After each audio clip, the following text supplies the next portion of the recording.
We're having problems with the Mavanaher lock. The lockkeeper could not push the gate open to let boats through. So they would send actually another lockkeeper to try and help him. That didn't work either. So in further investigation then we found that there's actually sluice gate that's in the lock under the water, which we can't see, was damaged beyond repair. So they sent in divers to have a further investigation, and both of them are broken. So today then we've had to make 2 new ones.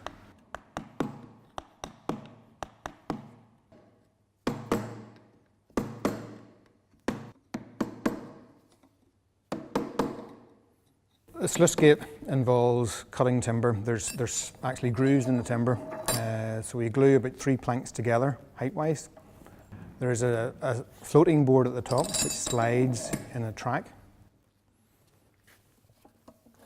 So I have to glue them all together, bore out the top board, put the bars through it, which will connect then into the main ironwork that comes down from the gate, and that will then fix the problem.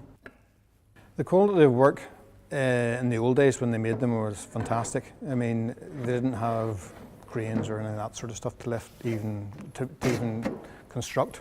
The lock chambers, they're all handcrafted by stonemasons. Technology here is probably not state of the art, because we're working with old drawings. The drawings I'm working with at the minute are from, well, they're dated 1931, but I know they were produced in the late 1800s. So it's old technology working with, which works fine, you know, because we're trying to keep what's in place there. So we're just replicating it.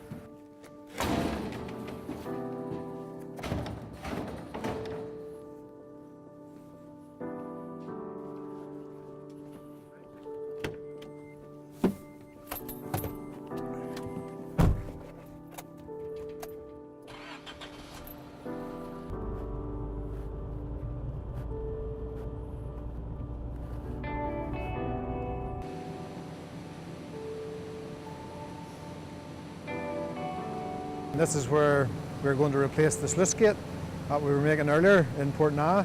It's just the force of water is taking the bottom section of sluice gate away, which just is impossible for the lockkeeper to open the gates.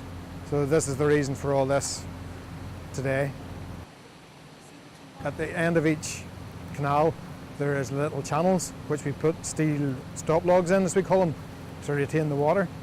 Then the divers go in, they have to sandbag it or bag it up to stop water coming through as we dewater it from the outside or the inside out.